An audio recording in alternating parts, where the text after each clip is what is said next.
পানি নিষ্কাশন না হবে ততদিন পর্যন্ত ট্যাক্স আমরা দিব না।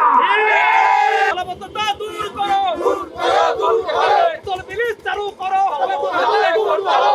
অনেক কষ্ট নিয়ে আমরা আজকে এই রাস্তায় দাঁড়িয়েছি। বন্ধুগণ, আমরা বলতে চাই এই গোয়ালচামট 7 নং এবং 8 নং এবং 12 নং ওয়ার্ডের লোকজন পৌর সুবিধা তো পাই না, এই দেশের সাধারণ নাগরিক হিসেবেও কোনো সুবিধা পাই না, অথচ আমরা সরকারকে নাগরিক সুবিধা দিয়ে থাকি, ট্যাক্স দিয়ে থাকি, পৌর ট্যাক্স দিয়ে থাকি, কোনো কিছুতেই আমরা ঘাটতি থাকি না। তাহলে কেন আমরা সমস্যার মধ্যে পড়বো? এই জলাবদ্ধতার কারণে পরিবার তার সুখ স্বাচ্ছন্দ্য হারিয়েছে, শিশু তার কৈশোরকে হারিয়েছে, কৃষক তার মূল্যবান ফসল হারিয়েছে এবং শ্রমিক তার শ্রম হারিয়েছে।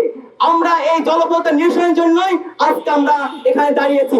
অতি তাড়াতাড়ি আমাদের জলাবদ্ধতা দূর করতে হবে, কারণ এই অঞ্চলে মানুষ ভূমি উন্নয়ন কর দিয়ে থাকে, এই অঞ্চলে মানুষ পৌরসভার কর দিয়ে থাকে এবং সকল ট্যাক্স তাদের কাছে নেওয়া হয়, তাদের কোনো চাহিদা পূরণ করা হয় না, তাদের অধিকার বাস্তবায়ন করা হয় না, বরঞ্চ তাদেরকে মারা হচ্ছে জলের মধ্যে।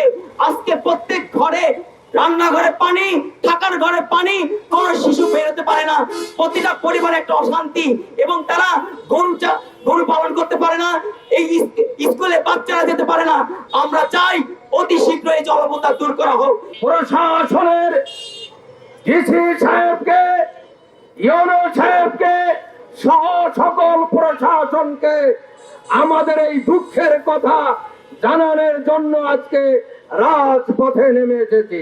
গোয়ালচামট 7 নং ওয়ার্ড, 8 নং ওয়ার্ড এবং 12 নং ওয়ার্ডের মানুষ দীর্ঘদিন ধরে পানিবন্দী অবস্থায় আছে। পানির কারণে তাদের জীবন অচল হয়ে পড়েছে, ফসল আদি নষ্ট হইতেছে এবং ছেলে মেয়েদের স্কুলে যাইতে পারতেছে না, ঘর থেকে বের হতে পারছে না, রান্না করা বন্ধ হয়ে গেছে, মানুষ দুর্ভোগের মধ্যে আছে।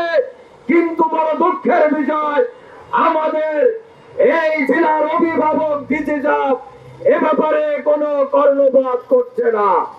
মাননীয় পৌরসভার প্রশাসক, আপনাকে আমরা বলে দিচ্ছি, আমরা ট্যাক্স দেব না যতদিন পর্যন্ত এই পানি নিষ্কাশন